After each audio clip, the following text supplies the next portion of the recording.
Now then, people, welcome back to the Just Joe Football Show, and it is time for Before the Whistle Blows, my favourite time of the week, hopefully yours as well. I know it's Corey's. It's not when West Ham play, it's this show, innit, mate? Every single week, mate. I cannot wait. I run home from London and I get back here and I'm thinking, here we go again. And obviously, what's happening on Monday after all the games are done? Exactly. What did we say it was called? I forgot. Oh, the final whistle. I think that's what it's The final whistle. That's it. The final whistle. So, yeah, for those that don't know, on Monday, we'll now be doing a show reviewing the weekend's games as well. So you get it twice a week. We've got a debutant tonight as well, Jack from the Matchday Vlogs. I was supposed to do a video yesterday with Jack. However, he bailed because he was rough as burnt toast, weren't he, mate? So we thought we'd get him on tonight. Hey, listen, you've got to support local non-league football, right? And I really supported them at the bar. Really, I feel like I pay for their away kits next year, so it's all good. But yeah, I'm sorry. You know, I was tardy, but you know, Mike made up for it. Mike's the better half anyway. Everybody knows that. I'm just there to add the looks. Yeah, two ginger beards. Yeah, there's a beard thing going on. I'm getting a lot of beard envy. It's good. It's good. So Locks is in Greece, so that's why Locks isn't here. For those that are wondering, Locks is always on holiday. So Locks is in Greece. Oscar is at the Football Content Awards.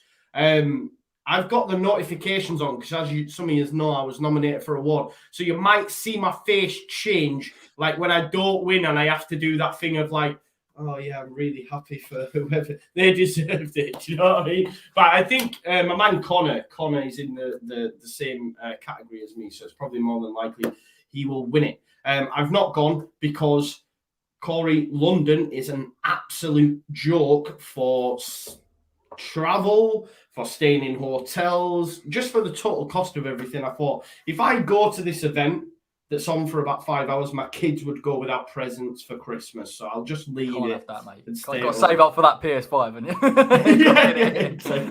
Exactly. It's so expensive. Elena was supposed to be joining us.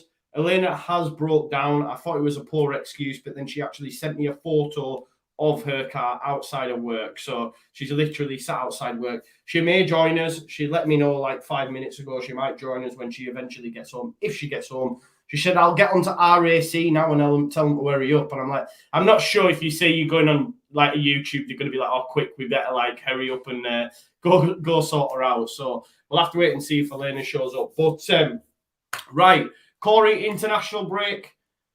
How's it been for you, mate? Rice was missing his partner in the middle of the park, weren't he? I didn't watch it, mate. I had an away day, so I heard all about it. And obviously, a lot of Leeds fans are talking about Calvin not being there and it making a difference. I mean, look, on that point, I think Deck's individual stats weren't too bad from what I saw, but I'm not really surprised. I think, you know, he plays with Souček at West Ham in a double pivot. Calvin, it's exactly the same.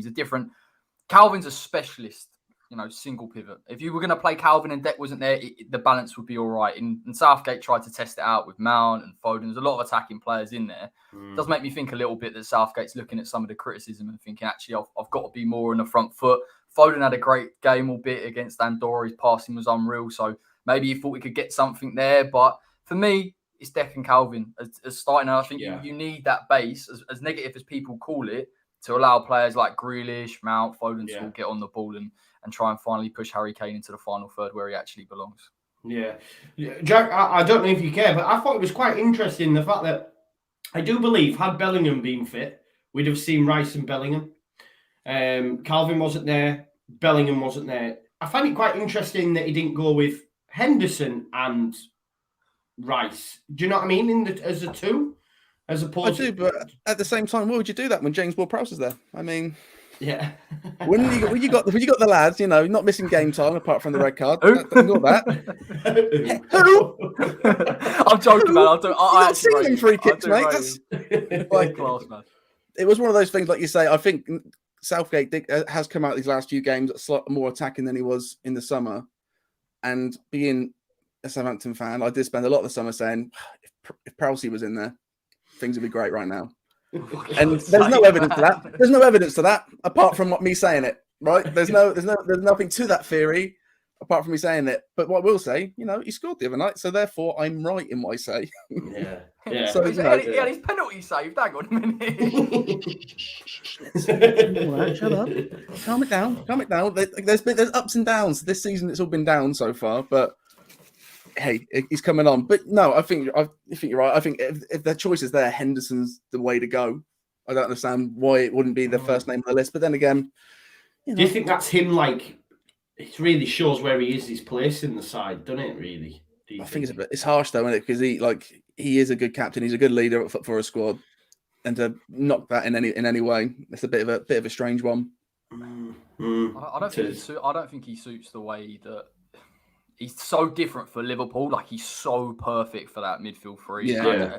I don't think, I've said this before, him and Declan really complemented each other. I think if, as good as Henderson can be, and maybe in a different system in a midfield three, he would be perfect. And maybe you could even argue, do you need Dec and Calvin in that situation?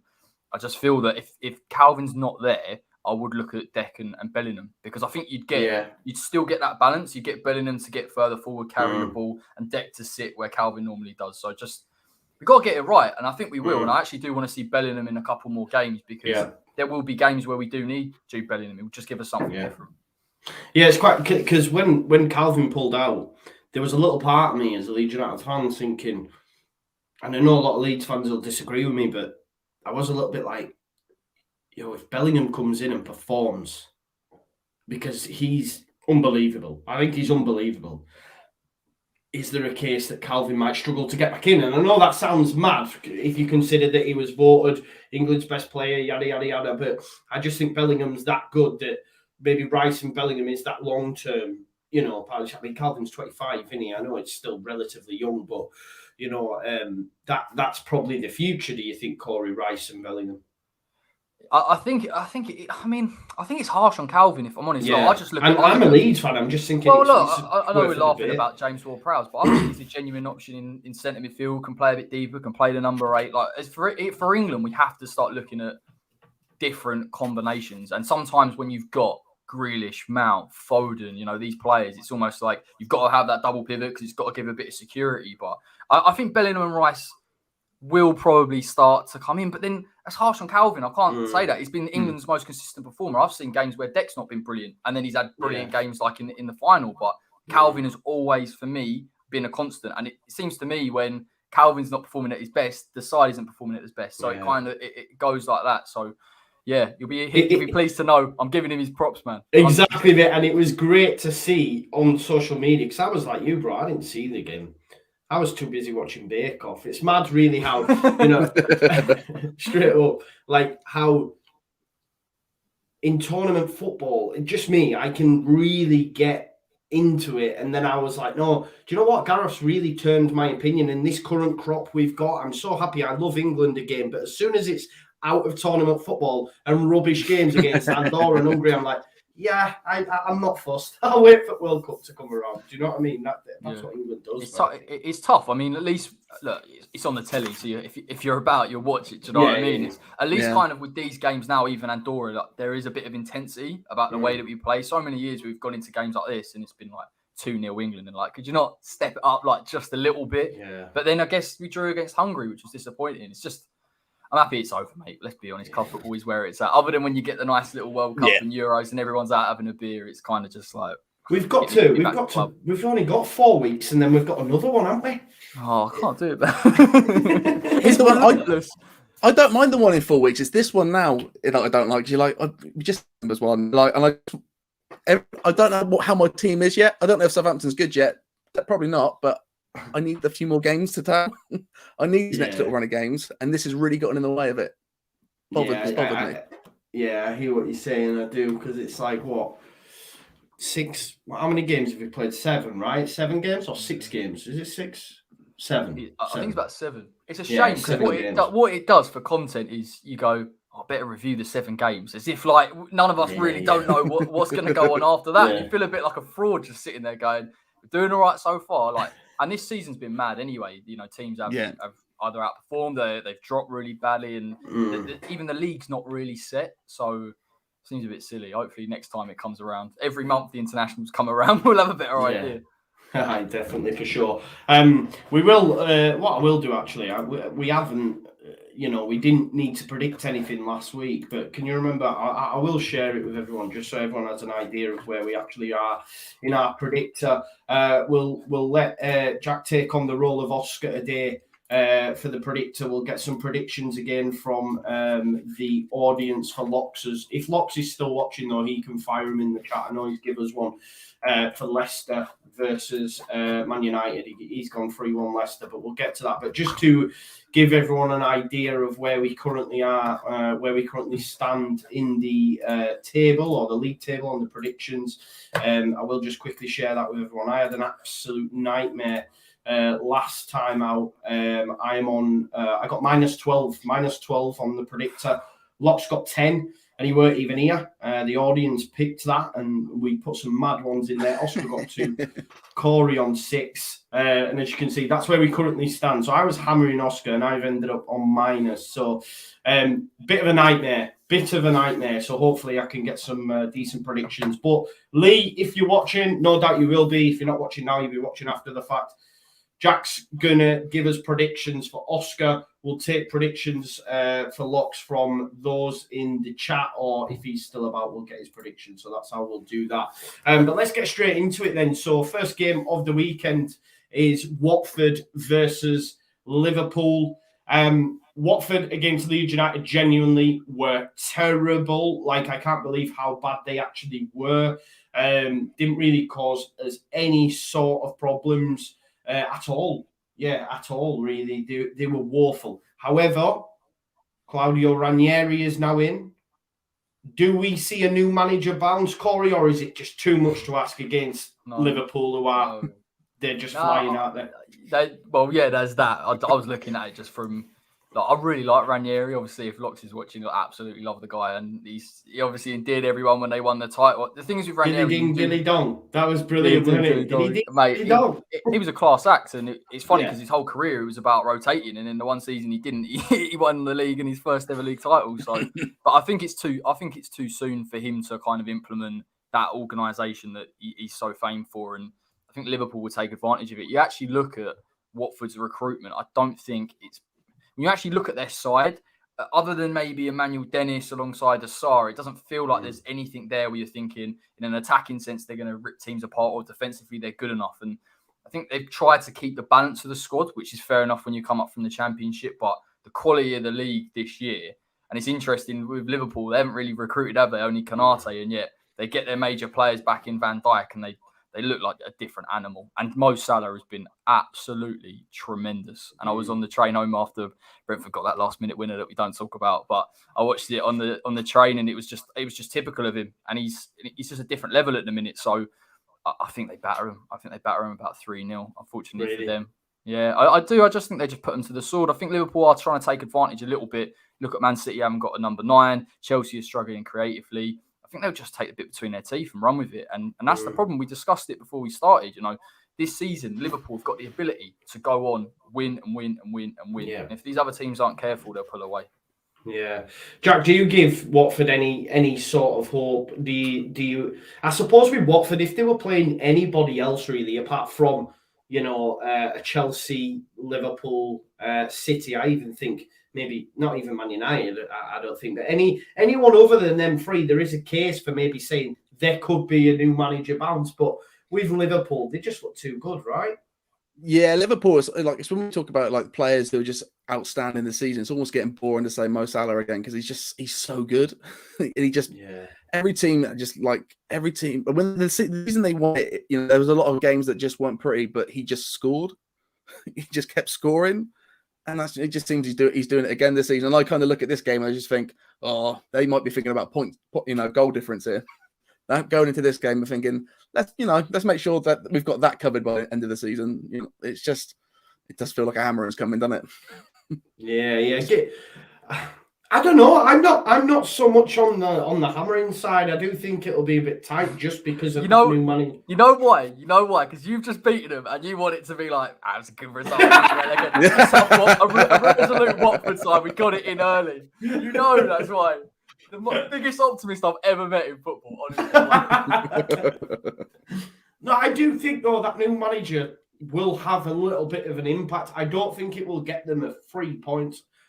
I don't think they'll get a point. But I just think it'll be a little bit closer than maybe you go. So, Corey, you've gone 3. Jack, what? Give us a prediction, mate. Didn't know what that new manager bounce. You've persuaded me a bit. 3-1. 3-1. So they get a goal. See that? That new manager bounce of a goal. That's what I'm feeling. Class. But you're right, though. I mean, Sarr didn't get a kick against Firpo. Dennis the same. And is Trent back, Corey? Do you know is Trent back or is he still on the side? I feel like he's still out. That's worrying, isn't it? He got him to come back as well. That's what I mean, and he's number 1 for everything at the minute, isn't he? And Robertson, I just don't see them having an impact, but I do think it'll be tighter than that. So I'm going to go for 2-0. 2-0. I suppose that's... You've only gone 3, haven't you? And I'm making out that they're going to have a chance. 2-0, though. 2-0. I don't know what Lox is about, so we're going to say that Lox is going for 4-0 Liverpool. We'll take that score prediction from Andy in the chat. So Lox 4-0.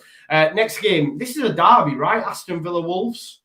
Yeah. Is it the Black Country derby? Is it? God knows, mate. There's a few kicking around, isn't there? I just know they're both in the Midlands, so got to be one of them, isn't it? Yeah.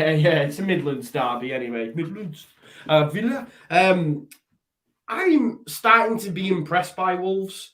I gave them a bit of an unfair amount of stick at the start of the season, but they start to be clicking a little bit for me. I know they've got 2 wins on the bounce and against teams that they should be beating, but the signing of that Hwang Hee-chan looks... Have they had a result against you, Jack? Is that why you're nodding your head there? Yeah. You've got to be realistic with where Southampton are, mate. You've got to be realistic. You've got to draw against us. It's not all bad. No, exactly. We always lose 3-0 to them. That was great for us. Really, self-esteem was high that day. But we all know after Wolves. So, Jack, you tell me, was Hwang Hee-chan playing? I assume he will have been, right? I'm pretty sure he made an appearance that game. To be fair, I was so hyped going to that game because Wolves were not on great form going into it, and then coming out of it, I thought, oh well, that's where the form starts, and you're right, they've done it since us. They've looked great, and what was his name? Is it Chai Chan? Hwang Hee-chan, yeah. That's it, Hwang Hee-chan. On the day, none of them made an appearance. I didn't think of anything of anyone, and then Jimenez did his thing. And it's those players that just come out of nowhere. The players to just do that bit of greatness and come out of nowhere. Every team sort of needs that sort of Jimenez. I just see Wolves slowly growing more momentum and getting those players into position. So they've not really been the same since Joe left. And now as you start to see the glue starting to fall a bit more. So it's more the squad that I see coming together rather than anyone in particular going, he's doing his job properly. It's like, oh no, they're just becoming a squad again. And it's looking, the momentum's coming. It's getting scarier and scarier. Yeah, I hear you, because Corey, you've got Adama, say what you want about him, but he's a squad player, and you've got Trincao, you have Neto to come back, Jimenez, Hwang Hee-chan looks a fantastic signing. So going forward, they have got a lot. How do you see, because Villa are great as well. Villa are a great side as well, so it's going to be a good game. It is, Wolves really impressed me, and we touched on Jimenez. I thought that goal against Southampton was going to hurt a little bit, mate. But it just was. It was a bit like the old Jimenez, and Jimenez kind of again after the injury is trying to get back into the swing of things, and he impressed me so much because he's not rapid, and you're in the Premier League and you expect to be dynamic, but the way he uses his body, the link up, and now he's got a player alongside him that, with all due respect to Adama Traore, as good as he is 1v1. I don't think he makes intelligent runs. I don't think he pulls players away. And I think when you've got Jimenez that's not necessarily that mobile, you still need to give him the space. And when he's in the box, we know how good he is. So, and I just think he's given them a lift. In terms of Villa, I think they're coming together slowly. They've got a good squad. That's the thing as well. Yeah. I'm interested to see Ings and Watkins throughout the season, because I think last season, again, and I suppose it's a little bit like Wolves previously with Jimenez and Traore, Grealish was at the forefront of everything. And every time I did a pre-match, I said they will just give him the freedom to do whatever he wants and everyone else has to work around him. But I think they've just sort of shared the load a little bit. They've got players that come in like Buendia and kick on. It'll be a draw, I reckon. I reckon a 1-1 draw. But it's tough, mate. This year, I mean, we're talking about two teams that are the level's gone up again, and you're looking around, even as West Ham, and thinking, "Hang on a minute, we've got to be those draws have got to come wins, or we can't afford to lose and drop points because they're that good." Yeah, no, for sure. So you're going for a 1-1. Jack, give us a score prediction. I'm going to go for 2-1 Villa. Okay, 2-1 Villa. I was going to back that as well, so I'm going to take that 2-1 Villa. Lou Leeds will take that for Locks, so we'll have 0-0, which I think is a decent one, because I think it probably could be a draw in all honesty. So Locks gets 0-0. Next one's Leicester versus Manchester United. Now Locks give me his score prediction for that right at the start of the show and said Leicester 3, Man United 1. That's quite confident for Locks, because Locks isn't shy to say, look, we're going to get beat. And he's not like, for me, for example, I always back us, whereas Locks sometimes will just say, nah, listen, we're going to get beat. So for him to go 3-1, he's either had too many fish balls or he is genuinely really, really confident with this one. How do you see this one, Corey? Because Leicester, not in great form. Obviously, there was the links with Rodgers and Newcastle, and now he's like rubbished it. It seems like that's not going to happen. But something needs to change at Leicester, and obviously everything needs to change at Manchester United, because they're absolutely rubbish. Oh my God! Yeah, we'll get into them a little bit. Look, Leicester are. I don't want to say they're in a decline, but I think they've had 2 seasons where they've been up there and they have been massively consistent. And I guess from their point of view, they should have finished in the Champions League both times. And trying to rejuvenate that squad is a lot harder than it looks. And I think even the signings that they've brought in, look, they were massively unlucky with Fofana. I think if he was playing, I think if you, and Locke said this a couple of weeks ago, James Maddison, in terms of his drop-off, it's been huge. He's saying that he hasn't got a goal or an assist in 8 months, which for a player like that is massively underperforming. So, but then you're coming up against Man United. You're coming up against McFred. Like, do you see what I'm saying? There are always avenues. And there's Lindelof's going to be in. Eric Bailly's going to be in. No Varane, no Maguire. They've got an opportunity. And Jamie Vardy, as much as I didn't want him in that team of the season so far, he's definitely a player. He thrives against big clubs and he'll thrive against those 2 centre-backs. Yeah, I was going to say that. When you say it like that, Bailly and Lindelof, he will. They're prime, aren't they, for Jamie Vardy to cause all sorts of problems. You love it. Can you imagine? Get on the shoulder of Lindelof. It'll be turning before he realises. Game over. It's mad. Jack, what are your thoughts on Ollie? Because we bash him. I just wondered what your opinion was. Do you know what? I personally, I don't mind him that much. I'm quite happy to watch United just sort of float about and not really do anything. So the longer he stays there, the more fun it is. The more of a chance you go to United going, we could get something out of this. I mean, then you get beat 9-0, but when you go in, you think 9-0, we're going to do this. So I don't mind him being there too much. And I do think with the team he's got now, and from where they were with after Jose, it's he's definitely created a better atmosphere there. The clubs, the squad seems happier. It's just now do something with it. He showed, definitely. He's done a good job to get them where they are. Let's, give him the time to do something with Ronaldo. Surely you can do something. Something. Like a goal of the month would be good. And then after this season, you have to think, are there better men to actually take the squad out and beat teams tactically? It's too much rotation in his squad right now. That's the big problem.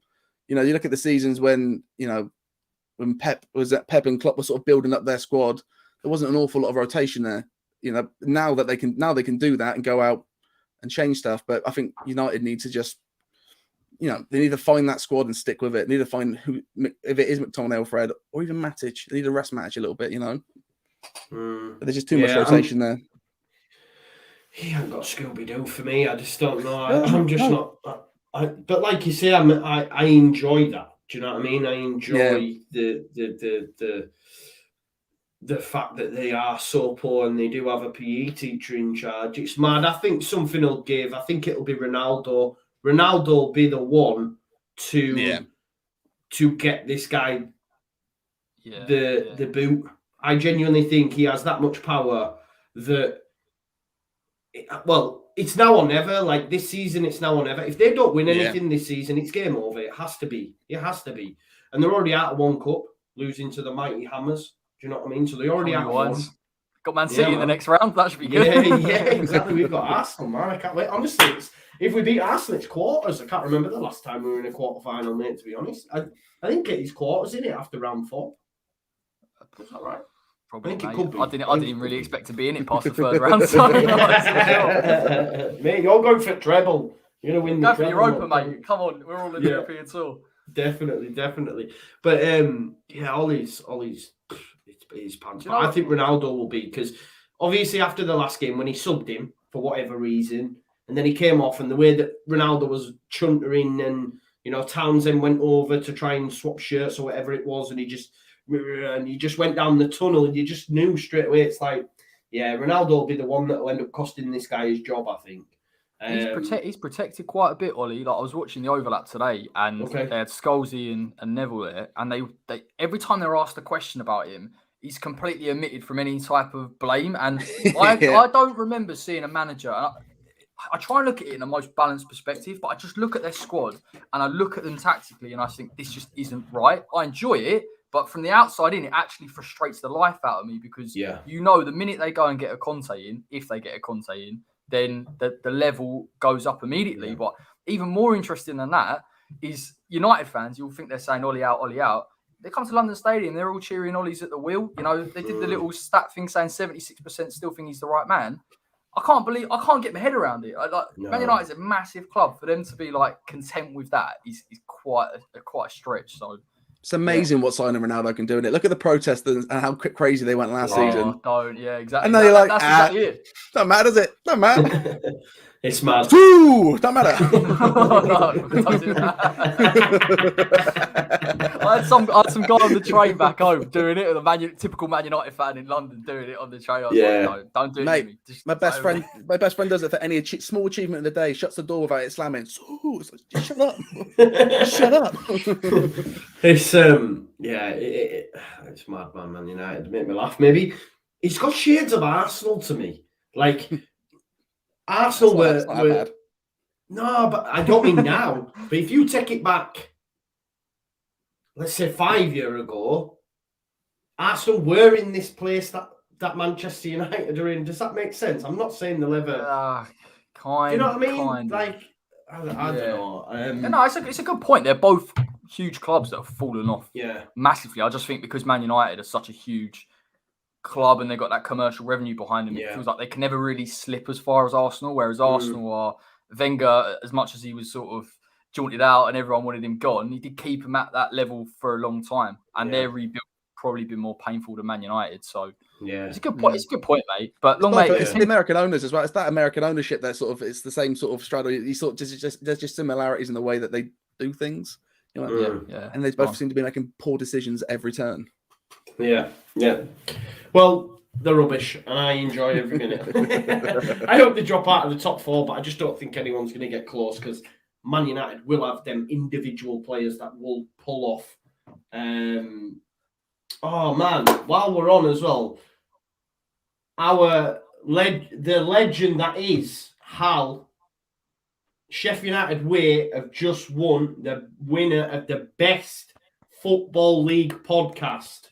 The Sheffield United Way at the Football Content Awards. So big shout out to Hal for winning that, man. What a legend. So, yeah, sorry to just jump in there, but I've just seen that come through. So big shout out the Sheffield United Way for winning the best Football League podcast. That's amazing for him. Well done, Hal. What a legend. Right, let's get some score predictions for Leicester versus Manchester United. Corey? I'll go 2-1 Leicester. 2-1 Leicester. That's all, please, man. That'd be brilliant. If you just continue losing Man United, it'd be brilliant. Jack? The problem is that Leicester bought two players out of a defence they put 9 past, and that's one of the silliest things you can do in football. So you look, they are just conceding goals. So I'm going to say 3-2 United. Oh, big 3-2 Manchester United. I'm going to go with a Leicester win as well. I'm going to go 3-1. 3-1 Leicester. I'm going to follow Locks. 3-1, that'd be good, wouldn't it? Yeah, that'd be great. For those just saying well done to Hal. Hal actually spoke to me the other day and says he wants to come on for an episode very soon. So maybe if we'll get him on after he's won his award, then he can, pause with it. And what they've done as well, by the way, him and Nick have drove from Sheffield to London and are coming back the same day. No, so nuts. That is insane. Like Yeah. from Yorkshire to London, they're going to finish the awards whenever it finishes at like 11 and then drive straight back. Like insane. It takes what, 6 hours or something? I don't know. I will say though, I will say they deserve it. Their channel's unreal. Yeah. Like it's like the content, like some of the interviews they did it with the owner. They got well. the chairman, they got the prince. Like, I know, yeah, that's what I'm saying. Like it's just not. And now they've got like fan cams going on there. Yeah. They're different level, mate. Yeah, they are, mate. They're so talented. Like Nick, it was Nick's channel, and then Hal's come on, and Hal's just brilliant. I think he's took it to that next level. Fair play to them. Right, let's move on to the next fixture. It's Man City versus Burnley. I'm going to do you dirty here, Jack. And do you think you and Burnley are competing for that last relegation spot? Right, how dare you? First of all, straight away. Who do you think you are, and what gives you the right? No, it's sad to say, but it's getting to we are getting, unless form picks up. Yes, they are. It's very much a team we've got to look at. We're a great distance off those great Poch years, and Burnley are just really stubborn, aren't they? They can't just drop off. They just got to be right there all the time. Don't worry, they will. Don't worry. I know they will, and we'll get there one day. But it's not happening right now, is it? And they signed a player, in the summer. That's yeah. Again, that was mad. He's injured, I think, as well. Again, who do they think they are? And what gives them the right? Yeah, he's not even English as well. That's the main thing. Like, didn't he play, score, and then came off like 20 minutes later? Yeah, I think he got injured. I don't know if he's still injured, but yeah, we were supposed to be signing him. We were going to sign him as a left back, but obviously opted for Junior Firpo, and then he rocked up at Burnley, and now they're playing him as a forward. Although he originally was a forward before he moved. Sorry, I'm smashing my gavel. Before he actually moved to left back, but yeah. Do you give Burnley any chance whatsoever, Jack? No. I guess a lot like the Watford match. As much as you would like something surprising out of it, I just feel like City are just too much of a tear right now. I feel like we are going to look at this season. It's going to be another one where it's just points away from each other again, and it's going to be those two again. I just wish it was just just wish that Burnley would do something, because Burnley are one of those teams. Like I say, they're stubborn. So there's a team that can somehow wangle a 1-0 out of Man City. It's going to be Burnley or Southampton. So yeah, you're right. We are actually put on a par like that. Yeah. But yeah, I mean, Burnley gave Norwich their first points of the season. I think it was 0-0 last time out, wasn't it? I think Norwich actually got a point on the board. But Corey, Man City just too good for Burnley. Yeah, it's a mad stat, isn't it? They win like 5-0 every year at home to Burnley. Like even without the striker, and everyone brings it up like constantly, and it kind of, even against Liverpool, it's taking time to find out who can play that false nine. I don't think Grealish can anyway. Long term, it'll probably be Foden, but that's what I'm saying. It's a great game if you're going to try and experiment with a player there. Maybe Ferran Torres can come in. I know he scored some goals for Spain. There's an opportunity there for them to get some confidence up. I've got a real horrible feeling it's not just going to be like a 4-0. I can see it being even higher. I'll go 4-0 on the score prediction, but I just think they're going to absolutely batter them. Yeah. It's going to be nasty. Yeah, it's going to be interesting to see, because I think Ferran Torres has come back from Spain due to injured as well. So I know he's been. There goes my prediction then. No, but I don't think he's actually been playing in the false nine all that often recently, has he? I think he played against Tottenham and he was awful. And I think they kind of tried to Jack there and players like that, and it won't work. They're looking at Haaland though, aren't they? Looking at Haaland for next year. So God help us all. There you go. Newcastle. I thought that was Newcastle. No, if you yeah, probably you're getting that confused. Getting that. I'm buzzing for the shit. I still can't believe. Big Six, by the way, got silver award in the best Premier League podcast. What? I know. This is what happened the last time we were there. Arsenal Vision won it. Like Arsenal Fan TV just clean up. I think just because of the viewership. I assume Arsenal Vision is a Arsenal Fan TV podcast. I think it might be different. Oh, is it? Right. I don't know, mate, really. Okay. I'm just gutted the Big Six didn't win it. That's how the Big Six hasn't won. Like, the Big Six is just elite. Right, let's get some score predictions for Man City Burnley. So, Corey, what did you say? Sorry, 4? Yeah, 4-0. 4, Jack? I'm going to be slightly conservative and say 3-0. 3-0. Locks has actually given us his prediction. He's gone 2-1 City. I think he's definitely on the fish balls if he's giving Burnley a chance in this one. I am going to go big, and I'm going to go 6. How I think it really could get like that, man. I think they might go wild. So I'm going to go for Man City 6, Burnley 0. Right, let's do Norwich Brighton. Let's get some quick score predictions on this one because. No, actually, no. We'll chat about it. You want to delve into Norwich Brighton? I want to delve into Potter. I want to delve Okay. into Potter again, because I got a bit of stick from a few, not a few. I say a few. Yeah, it was like two people, for suggesting that Graham Potter would be a decent replacement at Leeds United for Bielsa when it eventually does move on. I really rate him. And I think he's, getting a tune out of Brighton. Not that it wasn't previously, it's just they weren't finding the back of the net. How impressed have you been with Graham Potter? I'll come to you, Jack. How impressed have you been with Brighton this season? Yeah, it's ever since they've been up there, I've just been in amazement about what he can get out of a Brighton squad. It's hard to say that, being another South Coast team, and it's hard to see another South Coast team that high up. It does hurt, but it's not Portsmouth, so that's fine. So that means I can look at Brighton and be like, I'm enjoying it. And I really do. Every time I sit down with Brighton, I'm like, this is really fun football to watch. This is always a good game of football. But I think he's, in my mind, more likely to go for again the Newcastle job. No, do you not see him sliding in there?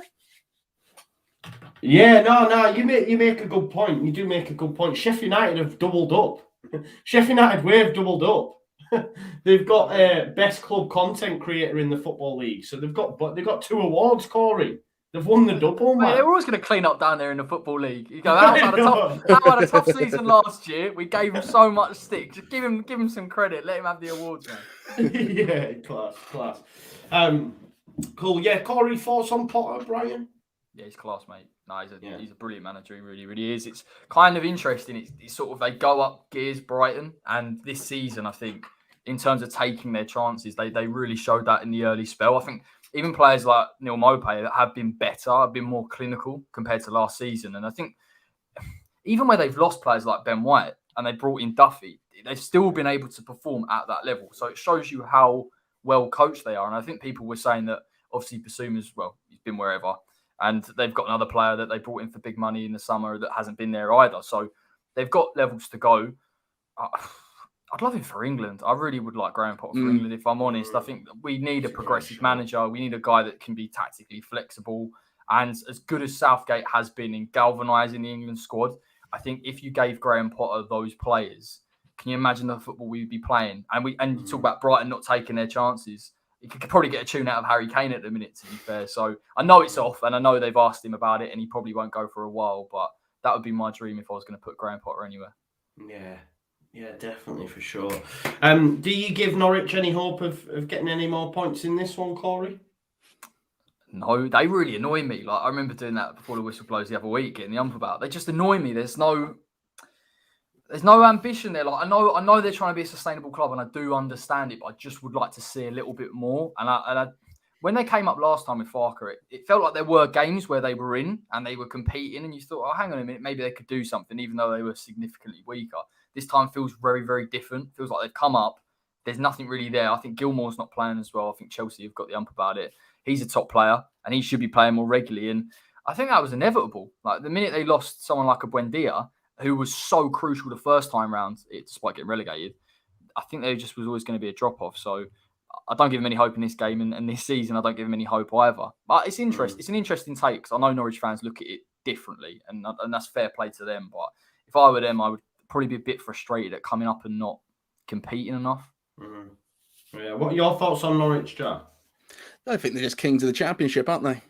And that's kind of the way it rolls. It's they come up and they go down and they're fine with that. I feel like if you're a Norwich fan, that's just something you have to accept. Like, there's no, like, I have to accept Southampton or a feeder club. We don't get to keep nice players. Norwich don't get to stay up in the Premiership. And that's just the way it is. And you're right, the players they brought in, Gilmore's not looking great. Williams United's not, sure in anything else. He's not made much of an impact. And yeah, I'm almost scared of another like Derby season with them where it's sort of lowest points. It's going to be I think maybe that's just the record to not beat. Maybe that's the end of the season. It's like, they're better than Derby. Yeah. I haven't seen much of him. Like, how's Campbell been getting on? Because I do think Todd Campbell's a decent player. Anyone seen enough of Norwich? God knows, mate. I haven't seen enough. I think I saw him against City. Did they play City? I can't even remember. I think they played Liverpool, and they didn't play badly. But what I'm saying is when a team comes up like a Brentford, we'll talk about them later. They'll give you a problem, and you'll think, oh, hang on, they're in this game. Whereas I felt with Norwich, they try and play this type of football, but the quality's just not there. And even with Cantwell, it's just not enough. Yeah, two goals scored, both from Pookie. It's just not enough, is it? 2 goals scored and 1 point on the board. It's just not enough. I'm going to go for 1-0 in this one. I think in Brighton, I know it's mad, but I still think Brighton, they're not, scoring hatfuls, although they are scoring goals. Maybe previously I said 0-0 last season, but I do think, 1-0 Brighton. Corey, what about you? 2-0 Brighton. 2-0 Jack? I'm going to say 2-0 Brighton as well, yeah.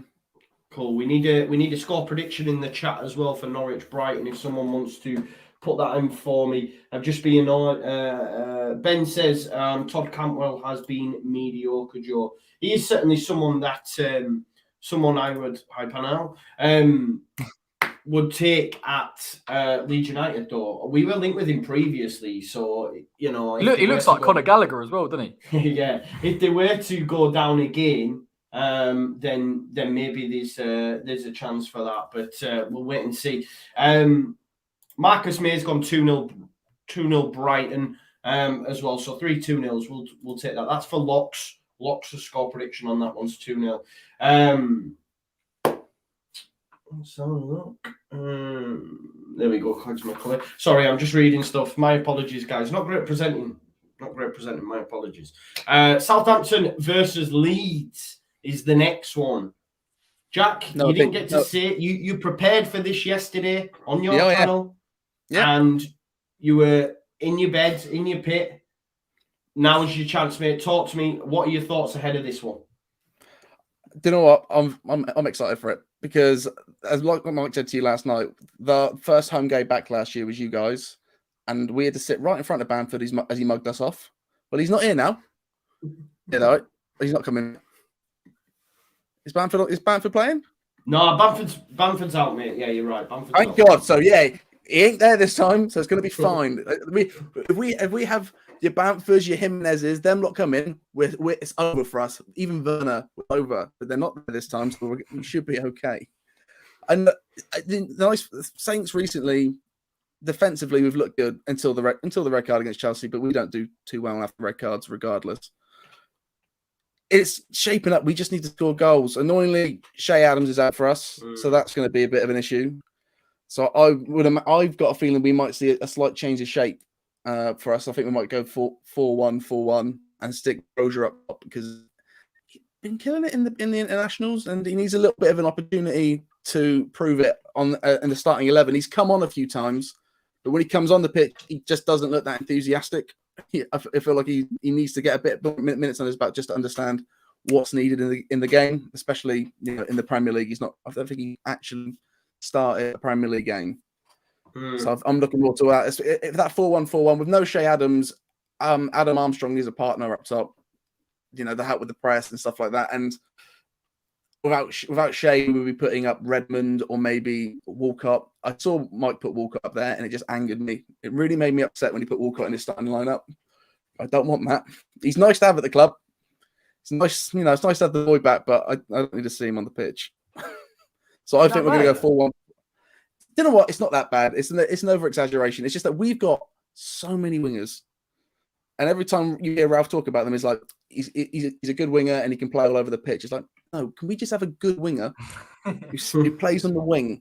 That'd be very nice. And then we'll have a striker who plays up top, and we'll have a mid, not all over the place. And I think Walcott, when he plays, gets too much asked of him. And then he ends up being a little bit, redundant. Same it happens to Redmond quite a lot. So I think playing with the 4-1-4, you're going to have midfielders doing their job and a striker, somebody to aim for. But at the same time, it's not really been a fun few games last time we played you, and last time we changed formation against you, didn't really work for us. So but then again, when we played the normal formation, it didn't really work. So And you are our bogey team, aren't you? You do like to win against us. It's a bit annoying. Yeah, we have the best record of over you than any other Premier League side. I'm really confident ahead of this one. I'm sure you are. I'm sure most teams are going to Southampton. I'm sure Norwich are going to be like, here we go. But there's a big chance. I found it quite interesting yesterday when Mike were telling me that it's the first game in 2 years that James Ward-Prowse has not played. Yeah, man. Yeah, first game in 2 years. It's just ridiculous. And then when he gets the red card, we're like, okay, we'll have time to rest. And he gets the England call up. We're like, all right, he doesn't need that time to rest. Just keep him going. Just keep him playing. He is just relentless. But it's mad. I'll be honest. 2 years with 2 years. I think it's the minutes. The minutes are just ridiculous. But I'll be honest. The start of this season so far, he's not been 100% himself. He had a muscle injury at the beginning of the season, and he's had apparently a really bad stomach problem. He's had to change his diet routine, so he's not been 100% fitness. But he's not missing a game, and I kind of think that might have been hindering him a little bit. The biggest issue is that the best he looked was the minutes before he got the red card.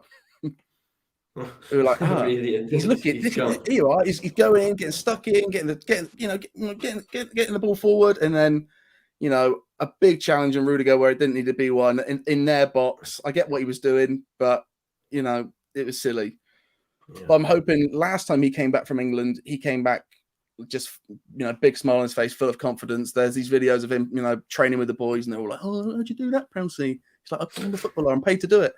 So it's so I'm hoping he comes back after the 3 games and he's back to exactly where he needs to be. But that's what this weekend we got Diallo needs to step up. Mike's not been a big fan of Diallo. I don't know why. Will it be Diallo and Romeo in there? Do you think they're very similar? I think it'll be the 4-1-4, and Romeo will sit slightly deeper, almost playing as switching between the 6 and another centre back. And then Diallo will sit in front of him, probably with Stewie Armstrong in the middle, because Stuart Armstrong played in the centre of the park with Ward-Prowse quite a lot towards the end of last season. And he's very attacking. So you will have 2 slightly defensive midfielders, but you also have a very, very attacking centre mid next to him, a really good number 10 to sort of go forward and connect up with Brozier, if the lineup is the way I think it should be. So, it's a very defensive defence and a very attacking attack, and then good luck to the middle. Yeah. It's quite, but Leeds have their woes as well. Like Leeds are without Bamford. Rafinha's not going to make it. Like Bielsa said, he still could. But the fact that I think Brazil play like 1:30 our time, and then he's got to get a flight, and then he'd have to get back to Leeds, and then he'd be ready to play. So they said he still could play, but if there's any issues of fatigue, then he won't. And depending on how long he plays in this Brazil game, he's had 2 substitute appearances and done exceptionally well. So I expect him to play. Will it be Friday night, 1:30 our time? I'm assuming it'll be Friday night Brazil, and then 1:30, which is 1:30 a.m. Saturday, and then we're expecting him to get all the way back into his Leeds kit and then ready to play. It's just not happening. I can't see it. I think he might be on the bench, but he'll be out or on the bench. No Bamford. Calvin's touch and go as well. So there's 3 probably most pivotal players really. So, but I still think we will have too much for Southampton. I think Mike was saying yesterday you've scored 5 goals in 2021. Yeah, it's not great, is it? I mean, I hate to say it, but ever since Ralph cried, that's the biggest takeaway. I was like, I was so happy when we won that match, and I was one of those people going, "Let him know he deserves this. Look how good he's going to be." And then it's just been, that's what I'm saying. I said this at the time. Corey knows. Yeah, mate. He hated Hasenhüttl for that. I mean, it was borderline obsession after 2 months, wasn't it, Joe? You're into a man that's through 2 9-0s, and I'm still okay with him. I'm always probably going to be okay with him at this point. Yeah, it's going to be hard for me to really, really hate him, especially when I can see the progression. Like it's not been that's as bad as it'll be, and that's as bad as it'll really get. Because we know that we can pluck along and get these results, and we're working and striving towards something. It's when that takes its toll. And like, you know, the last show I was on with Mike, I did say that we will start getting worried about him if we get to January. You know, if we get to Christmas time, it's still the way it is. You know, there will be issues and there will be problems, and there are, you know, annoyingly, there are sharks sort of swimming around Southampton, you know, trying, you know, that want the job. Eddie Howe's already come out quite a few times saying he's not moving anywhere because he's a shoo-in for the Southampton job. The confidence on the man is ridiculous. He just doesn't want to move house, and it's just. So it's a weird relationship with Ralph and the fans right now. It is quite a split divide of, you know, there's a plan, we're sticking to it, and when it works, it really works. It's just, you know, we're now Danny Ings-less, and we're living in a post Danny Ings world. Vestergaard was amazing at Southampton, weren't he? I thought really. Well, listen, you see him every week, but I thought he was great. Do you know what I mean? I think all you have to do is look at Vestergaard now at Leicester to understand what Vestergaard is like. He has moments where he is class. He will have a few games where he is outstanding. You know, look at his Denmark performances in the World Cup, the Euros. He was wicked. But the same for Ryan Bertrand as well. Like Ryan Bertrand, you know, looks decent in the Southampton squad because it's a Southampton squad, but when he gets put into the Leicester side, it's suddenly, you know, he's not as good as you thought he was, and that is kind of where we are. But you know, Salasu coming in at centre back for us, he's been amazing. Jack Stevens has been, you know, our Cornish Maldini this season. It's a shame he's injured, but you know, Bednarak is you know, Bednarak was constant all season, but how somehow we dropped out the squad so far, we don't know. And I think our wings are great. You know, if it's Timo or Kyle Walker-Peters or Timo and Peru, I think you will keep your quiet wings, and I think, you know, with the strike force being out, I think that'd be pretty important. Yeah, I've said that on my preview I did earlier, that for me the main area to watch as a Leeds United fan is the fullback areas, Livramento and Perrault or Kyle Walker. Livramento is fantastic, by the way. I've got to say, like, that is an absolute still, mate. To be fair, to get him, he's going to be top drawer. Yeah, we don't know how that's happened. It's we saw it's a bit like Tariq Lamptey in it at Brighton. Do you know what I mean? Yeah. Like a little bit like that. Like these lads aren't going to get a chance at Chelsea. They move on, and it's just like, wow. Do you know what I mean? Yeah, and we trust in our academy enough to know that when we play other academy teams, that when we see like talent, they know what they're talking about. Something, you know, our academy is our pride, really. So when they go out and they see a youth player saying, you can get him. When we're going to listen to that, and it's so far seems to be working really, really well. We also picked up Samir from Chelsea, and he's doing really well in the academy in the B team. It's just it's some weird signings for us this season, and I can understand looking at it from the outside why a lot of people thought, Southampton have not strengthened this summer. But knowing the players that have left and the players we've come in and the business we've done, it's actually been quite good for us. Okay. It's now just a matter of Adam Armstrong scoring. That's what we need. We need goals. Yeah. Goals, my friends. Goals. Goals, yeah. And will you get them tomorrow then? Give us a score prediction, mate. On Saturday, sorry, not tomorrow. Do you know, I said 3-0 yesterday, but I said that, keep in mind the position and state I was in, and I was just like, 3-0, yeah, throw out there. But today I'm level-headed and it's fine now, so I'm saying 3-0, and it's going to be a good game for us, I think. Probably not, but I'm still going with 3-0 to Southampton. 3-0 Southampton. Yeah. 5 goals in 2021, and they're going to get 3 on Saturday. I'm just not having it, Corey. How are you? How are your way? Which side are you on, Corey, with this one?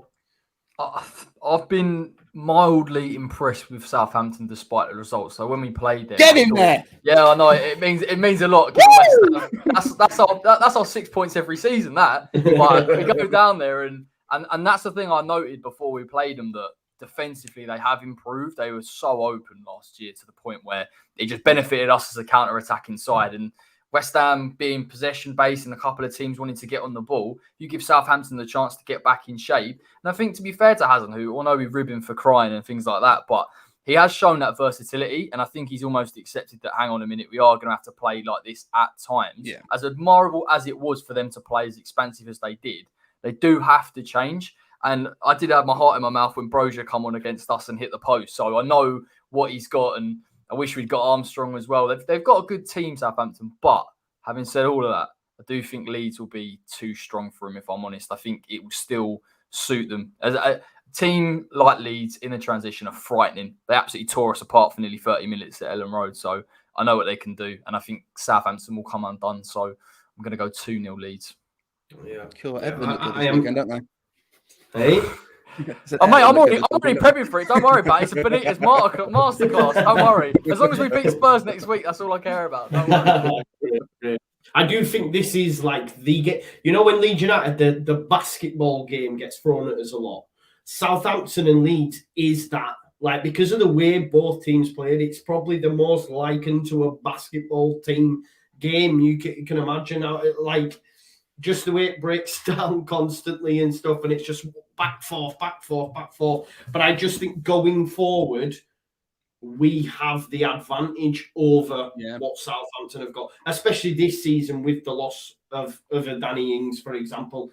I think it's huge, and the amount of goals you've scored and whatnot. However, saying that, Leeds United, I think and hope you will go with the 2. Obviously, you know more than me, Jack, but I'm hoping that you do go with the 2. Although we're not great in transition in the 3-3-1-3, I do think that back 3 that will probably be Strauch, Cooper, and Llorente will be able to deal with Walcott and Armstrong, or Redmond and Armstrong, or with whichever 2 he goes with. I just think Llorente, Cooper, and Strauch as a back 3 will just have too much for them. And I'm even more like, if Calvin doesn't play, Strauch will go in the DM, which, okay, is not great, but Creswell will come in the back 3.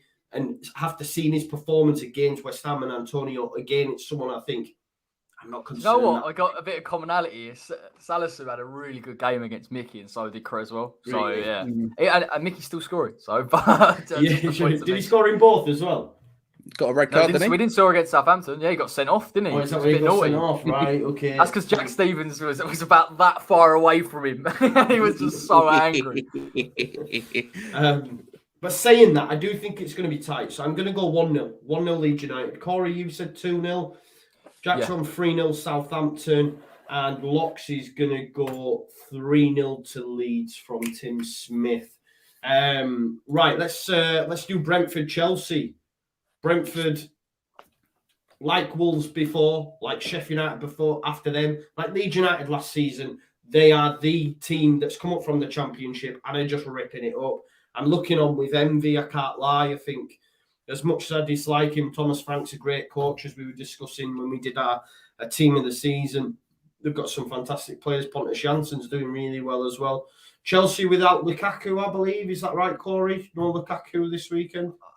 I've heard stuff saying he's got muscle fatigue or something. I don't know whether that's true or not. But yeah, like, that is a miss, but it is a bit of a bigger question mark in terms of how Chelsea are trying to adapt with Lukaku in the side. Like, don't get me wrong, people start leveling stuff at him. I think that's unfair. He's an unbelievable, well-rounded number 9, probably one of the best in the world. I just think Chelsea are losing their rhythm a little bit. Tuchel, like, when you look at Tuchel, it's very systematic. Like, it's a very system-based side that he puts out there. Very good at their own roles, but creatively speaking. And last season, they had that front 3 that was basically just fluid, like Werner, Havertz, Mount. They just flow into little different positions. And it's kind of hurting them a little bit to adapt to that. But are they playing Brentford? It's Brentford. At the Brentford Community Stadium. They are. I said it before, I say it again. They did a job on us. They knew they do. It's horrible to watch, but what they do is he goes, right, we'll do this, and then we'll do that. And their system doesn't necessarily change in terms of what they want to do. They just tweak it, and they just find the weak points and say, right, let's put pressure on them here. And they do it consistently. So you've got to give them credits for that. And I think as well, it'd be interesting to see how Tony and Mbeumo do against that Chelsea back 3, because that Rudiger has been unbelievable this season. So that's a serious contest there, but they'll overwhelm them. They'll be brave, Brentford. That's what I will say. They won't be negative at all. They'll pick their moments, and it'll be up to Chelsea to try and deal with it. I think I can see a draw here, I can honestly see a bit of a 1-0. Yeah, I think so. Hopefully, makes us look better. yeah, of course. Locks has gone for 3-1 Chelsea. Jack, how do you see this one going, mate? Brentford, is anything can happen the next half hour, and you go into Liverpool game, you think, well, they've had their fun. Yeah, true. It time's up now, and then it's like, oh, okay, that was a really fun game. They're lads on the tour, aren't they? That's what it feels like. It feels like they're lads on the tour, and they're just going to smash their way through the Premiership, and then eventually it will stop. But yeah, I just kind of love a championship team coming out here and doing it. And last season I watched no championship football, but anytime I was flicking through it and I saw Brentford, I was like, I will sit and watch Brentford for a little while because they are fun to watch. And yeah, although I do feel like this weekend, I think Chelsea are just kind of tough. And when it comes down to it, you're right. Brentford make those decisions really quickly, but so does Tuchel. I feel, Tuchel was just neither. Both of the. Usually, when we talk about managers, it's always they're the last man in the pub to see what's going on the pitch. But these two, they're just on it, ain't they? They're the sober ones at the front. They know what's going on. I love the analogy, man. Yeah, it's good. It's good. How do you give me a score prediction, Jack? For us, I'm gonna go 3-0 Chelsea. 3-0. I'm gonna go 2-0. I think it'll be a good game though, for sure. Look, like right sore loser now. I'm putting 1-0. Do you know what it is though? It could happen though. You're right though, mate. Especially. It's the perception after you've played them. Because even with me, I thought it'll be a tough game, but we'll nick it. And it's almost like that tactical tweak is like the equaliser of quality. And they did it at Liverpool. Like they literally looked at Liverpool and thought, how can we force them into an issue where they can't deal with deliveries into the box? And they couldn't. Why? Because they're not used to it. And no team does that against them. So I'll tell you what, if they get 1-0, people will start taking them. I mean, they take them seriously now, but even more so because people will go, oh, we've got a bit of a problem here. They're actually doing a lot better than we thought. Yeah, for sure. Decent side. They are a decent side and they do it the right way. And it'll be interesting to see, how they go about it in the Premier League. Because all Brentford have ever done is just buy in cheap, move on big. Buy in cheap, move on big. I mean, some of the players that have come through Brentford and the money they've made on them, it'll be interesting to see how they go about it in the Premier League, because if say like a Tony or whatever was to move on, then who's the next one on the conveyor belt that they seem to just continuously churn off. So I think they stay up this season, but who knows next? I don't know. Right, let's get to Sunday then. The 2:00 game is of course Everton versus West Ham. It's going to be a real good a good game, not maybe as a spectacle, but I think two wily, great, good managers. I suppose you could maybe not Moyes previously, but he's got his mojo back at West Ham, though. Do you know what I mean? Though, like he did have when he had that time at Everton. And this is two teams that really will be wanting European football come the end of the season. Corey, how do you see it going, mate? I'm dreading it a little bit because I think as much as I applaud us for trying to play better football, for want of a better word, but just trying to play out from the back and things like that, I just sometimes feel that you have to pick and choose your moments a little bit.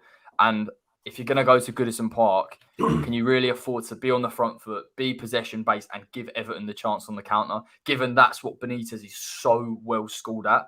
And both times, I remember when Ancelotti came to London Stadium last year, did a job on us, and they controlled the counters, controlled the transitions. We have to just be clever in this game, and I think if we time it right, we time the counters correctly, or we're just better on the ball, because that's a big question mark amongst West Ham at the minute. Thomas Souček's form's been so off that it's quite frightening, but he's being asked to do a different role because Declan wants to be the player to play on the front foot a little bit more. So this is what I'm saying. It's about getting the balance right. It's about probably oversimplifying it, but going back to basics a little bit. And then, of course, West Ham do have the quality. Fornals, Bowen, Ben Rama. I know they've played a little bit of international football. We're really going to benefit from Mickey not playing for nearly 2 weeks because that's hugely important for our season. I think Soufal didn't travel either to the Czech Republic, so we'll be fully fit, be ready to go. I want to say we're going to nick it 1-0. I'm worried, man. Damari Gray and Townsend, and we kind of laughed at them a little bit when they joined Everton. But, sometimes I look at us and think their vulnerabilities with Creswell, are they going to get at him? Decore's been phenomenal for them as well. That's a real competition in the midfield. So I will back us and I'll go 1-0, but I don't really feel it. Probably 1-0, to be honest. Yeah. It's a good shout, mate. Like Townsend, Gray, and Decore all within shouts of being in team of the season so far, really. You know what I mean? They've all been great, really. So it will be tough. Jack, how do you see it going, mate? You don't have a good time against Everton, do you? Really, in general. I think the stats read too well in your favour. Yeah, we beat them 1-0 in January, and I couldn't believe my luck, to be honest. Like that's how bad it gets with them. It's serious, mate. It's a big problem. But that's the thing that Everton are always that team. I always think of them going, we should pick something up here. It's Everton. And you look through the stats, you're like, no, we never pick stuff up at Everton ever. So, and you're right, those players that's just stepping up. That like I spent a lot of time making fun of, Andros Townsend this summer. Because I thought that was a really funny signing, and now I'm just being made to look like an absolute mug. And he's definitely going in. He's definitely like he's being slotted into my fantasy team as we speak. And it's just it's a bit annoying, really. But at the same time, Everton have just weirdly they're showing sort of the ethic and the form that I thought I was going to see from them last season and didn't. And it's just kind of all rosy for them right now. I don't know what they were worried about with Rafa. I don't, Just bite your tongue and get on with it because you've got a wicked manager there. And, if it's manager versus manager on Sunday, I kind of know where I put my money. How dare you? How dare you after the 18 knocks we've had? It's the perfect retribution story. You're right. Surely. You're right. In reality, like I love a Rwenge story, but don't worry, mate. but I'd rather you do that against United because in my mind it's like, Moyes would really hate United. Everton it's fond memories, but United he can stick it to. Yeah, man, for sure. Give us a score prediction, Jack. I am gonna go 1-0 Everton. 1-0 Everton. I'm gonna go 2-1 Everton, Corey. 2-1 Everton. Locks is going to go for 2-1 West Ham. 2-1 West Ham. Peace out, Tim, as well in the chat. I know you're leaving us, mate. Always supporting the channel, so big shout out, Tim. Right, 4:30 is Newcastle versus Spurs. Steve Bruce still has a job, which is a madness. He's still there. Be interesting to see what they do. Well, obviously, they're going to be speaking to loads of managers now. There's no smoke without fire. Maybe they have tried to make contact with Rodgers. There is a shout, like Jack mentioned earlier, that they could try and get Potter, maybe. Could they go to someone who's not in work, like Eddie Howe, maybe? I'm not sure, but it seems like at the minute they're going to leave Steve Bruce there until they get closer to January for me. They're going to sort out these deals and then be like, right, this is who we've got ready to go in January. Will you take them on? I just don't see Steve Bruce making it to January, but it'd be interesting. Corey, how long do you think Steve Bruce gets this weekend and then he's done, or what? Yeah, I do. Do you think that's it, just this weekend? I think they'll give him. Well, I think they anticipated that they would bring somebody in very, very quickly. And again, I can't read too much into it because it's just hearsay. But maybe they thought that they could go and get Brendan Rodgers and it would be as easy as that. I think as well. It's been awful for them. I look at it and think they are underperforming, and people kind of put a spin on it and say, well, they should be, where they're at. I don't quite agree with that, and I think giving him that 1,000th game in management is kind of a bit of a compromise, if that kind of makes sense. Is that this weekend as well? Yeah, so he has to get that to get it, and I think maybe there is something in the fact they'll bring Ragnick in as a sporting director and sort of allow him to go on. But for me, I just don't think they will. I don't think they will. And I think it kind of hinders the vibe that I can imagine on Sunday a little bit, like the team and players like St. Maximan, and which is mad, to be fair. He's almost dragged them at times. And now he's going to be turning around and he's got player. Be interesting to see how well he does with all the players around him. So I think Adama Traore vibes even more now. Because he's going to have better quality around him and he's going to look even worse. Do you know what I think? I've watched Newcastle a few times and there's a lot of games I watch. I think he puts it on a plate for a lot of players, and it's very difficult when you've got Joe Linton trying to take the chance. And it'll just happen. But I think he'll be gone. Who they get in, don't know. But it seems like they're not going Conte vibe. They're kind of going sort of a step below that. Need to build, didn't it? Like build. It reminds me of when City had Mark Hughes, didn't they? When the owners first brought it, was it Mark Hughes or was it Sven that they still had when those owners came in? Mark Hughes, wasn't it? And then they bankrolled Mark Hughes. Yep, and then so you get your lowly manager, and then you start getting your killers. Yeah, so who did they bring in? Like Adebayor, Bellamy, Kolo Toure, Gareth Barry. When did Tevez come in? Yeah, then Tevez, it was, wasn't it? It's a mad one. How do we see Spurs at the minute, Corey? Because I know you're obviously living in that there London and that. You're loving it at the minute without Polia. Can't stand them. Can't stand them, can you, mate? How's it going there? Well, I mean, by all accounts, I didn't watch the Villa game, but they played a lot better from what I hear from Tottenham fans. I was shocked at how bad they were against Arsenal, to the point where I was thinking, if we play against them now, we will just smack them aside. But again, it's that fear, not to the same degree as Leicester, but that kind of the gradual decline that's going on a little bit. Mourinho come in, bounced, and then it's just been downhill since then. I don't know. I think if Spurs want to do well, to be honest, with the managerial appointment, they just need to stabilise a little bit. And I think they're caught between wanting to play the Tottenham way versus what Nuno's good at, and that's in terms of defensively and getting it right and counter-attacking, which I think Tottenham still have the players to do. They've still got a good enough squad to be competing much better than where they're at now. But I think for them, the worry will be, if this goes on, this hit and miss form, then you're talking about Tottenham in the context of 9th, 10th, 11th, which for them, given where they've been for nearly a decade, really, is a bit mad. I think Newcastle will take advantage of it though on Sunday, definitely, because that's a different thing for them. Those fans have struggled for years and years to have that now, and that stadium's going to be packed out. Can Tottenham deal with it? And we know Tottenham are a little bit Spursy. A little bit, love a bit of bottle. So it'd be interesting, isn't it? Like, Newcastle's going to be packed to the rafters. Everyone's going to be in such a great mood. Yet Steve Bruce is still steering this ship. It's mad, really. Like, because they all hate him and they don't want him there. And I feel a bit sorry for him because he's a Geordie and he's a Newcastle fan. You know, so it'd be good. He managed Sunderland, bro, didn't he? He's a bit of a... What do you want to do, though? It's a job. Like... True. But that's why I feel guilty when they go sack him, because if it was anyone else, you'd be, that's horrible to go sack someone out of a job. But then I feel slightly better that he's getting 8 mil on Monday morning. So is that what he's getting? Yeah, as a payout, 8 mil. Yeah, that's a lot of kebab. That's a lot of dollars, isn't it? That is dollars and tracksuits for life. And he'll get a job in the Championship like that, man. He'll get a job in the Championship like that, will Steve Bruce, I reckon, to be honest. That'd be a Watford by the end of the season. Yeah, end of the season, that's generous. Probably next 2 months. Yeah. In a couple of weeks, he'll be back in at Watford. Right, let's get some score prediction then. So, Corey, you said Newcastle packed to the rafters. Everything's happy at the minute. Probably might reflect on the players, although some might be actually thinking, God, I'm going to be out of a job here soon. How do you see it going on the weekend? I'm going to go... I've bottled it. I'm going to go probably 1-0 Tottenham. But what I will say is I think it'll be a lot different to what we normally see with Newcastle teams, genuinely. Yeah. It'll be a little bit more atmosphere, it'll be a bit more energy in there. St. Maximan's playing, again, you've got that danger. So, But I think Tottenham, to be fair to them, as poor as they've been, they might be poor again.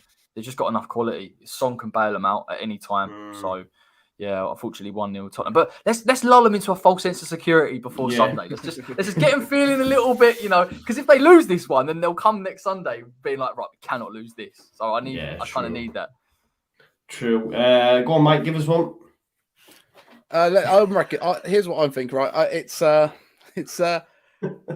You're right. I think Newcastle's going to be bouncing. The past few games, when the team scores against them, they just start booing instantly. They hate it, and the atmosphere is just the worst.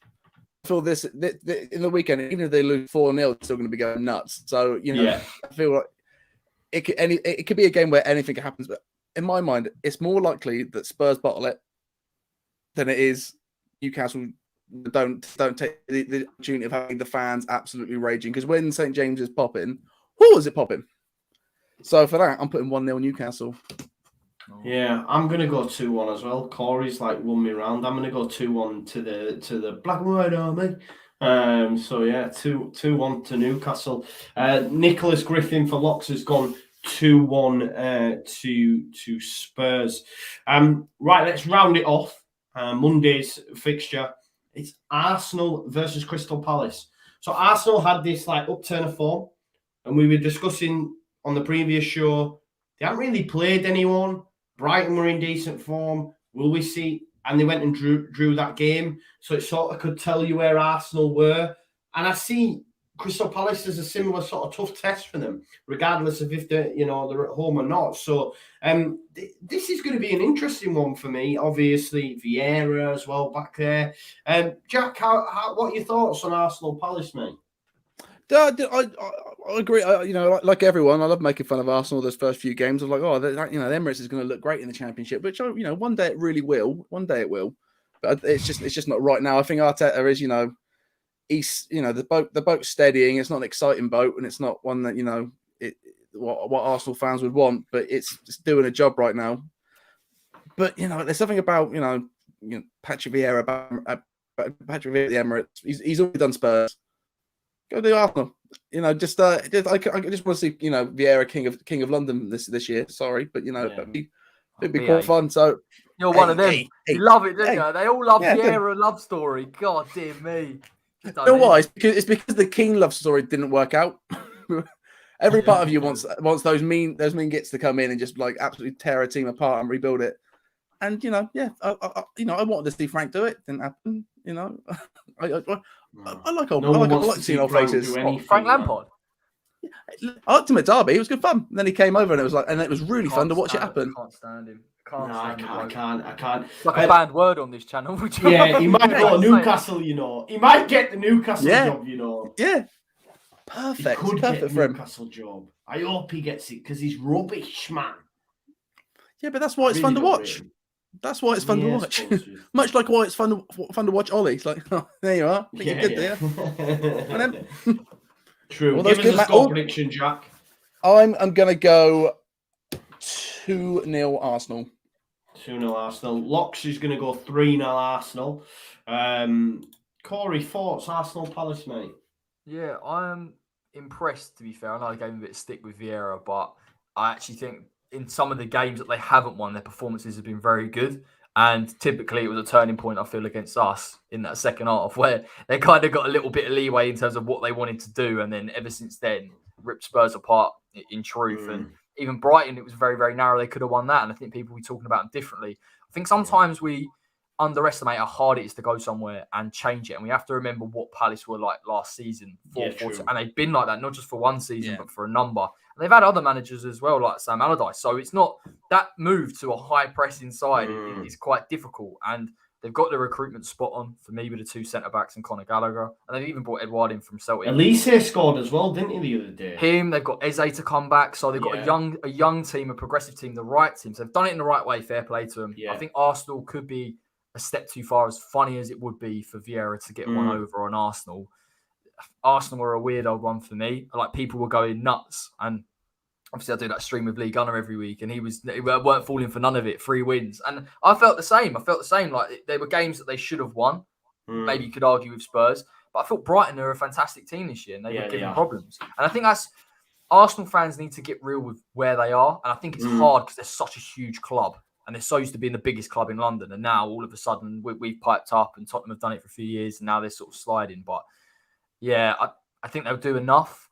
And typically, there'll be a lot of hysteria. Look, Arsenal, look at our results. We're unbeaten in 4. Like, where we're going now, we're going to get top 4. But you got your eyes never deceive you. And I think they'll be where they should be. And I think Palace will push for top half this year. Yeah, nice. Give us your score prediction, mate. 2-1 to Arsenal. I'm going to go 1-0. 1-0 to the Arsenal. 1-0 to the Arsenal. But that rounds it up, guys. That's your score predictions, your weekend preview. Thank you to every single one of you that has joined us. Thank you, Jack, for your debut on the show. It was really, really great to have you, mate. Give us a rundown on what's happening on Matchday Vlogs over the weekend. Obviously, you've got Leeds United. I assume you're both at the game. Yeah, me and Mike will be there this weekend. So, we'll be doing our Matchday Vlogs there, popping the GoPro in front of us. Just look out over the weekend. I'm sure that we'll be doing a pre-match afterwards in Five Guys, as is tradition. So, if you're in the Southampton area and you fancy a milkshake and a chat, come on over. And, over at Matchday Vlogs, we'll sort you out. So anything Southampton, we'll sort you out. Good but this weekend, it's probably going to be a bit depressing. Yeah, I remember I actually listened to you after we beat you, and I remember because Bamford had gone down, and Jack, you were having none of it about him going down in the box, and he was down for about 5 minutes or whatever it was. I remember listening to it just going... You know what? What makes that even worse is that Mike is fully concerned. If you listen to that clip, Mike is like, actually, I think Bamford's really, really bad. And I'm like, no, he's not. He's fine. He's fine. He gets up and he's fine. So, I hated it. I hated everything about it. He gave it this, did he? He gave it this after he'd scored. We were like, usually we sit on the side. We were sat like 5 foot behind the goal, and he just mugged us right off. And it was I missed football so much, and I came back to that, and it made me think maybe I've chosen the wrong sport. Yeah, because it was when we were allowed fans back in the stadium, weren't it? Yeah. Guys, when Leeds beat Southampton at the weekend, make sure you pop over to Matchday Vlogs. and you can watch Mike and Jack, their salty tears. Corey, what's going on the West Ham way, mate? Are you doing all for the game?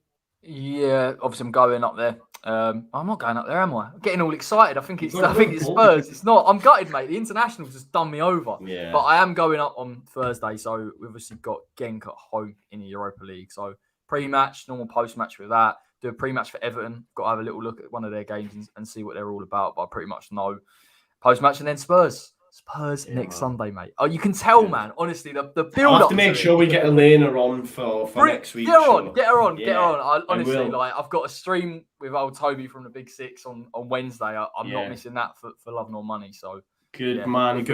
I've had a few follows over some of the Big Six, so maybe my crooning towards use the goats is working, and I'm having a few follows, so I'm just ready to just slide in the DMs and say, right, can you come on? So we'll hopefully have them boys on at some point. But yeah, from myself, my preview for Southampton's out now. So if you've not watched it already, please make sure you check that out. I'm not at the game on the weekend, so I will be doing a watch along as well, and then obviously a post match as well. So make sure you keep it locked at the Just Joe Football Show. Thanks to the lads for coming on. I hope Elena's sorted the car out and managed to get home. And yeah, make sure you check out the channels. The links to their channels, not to the description. The links are in the description, so make sure you check that out. And thank you as always for watching. We're going to sign out now and do the awkward wave bit. So peace out.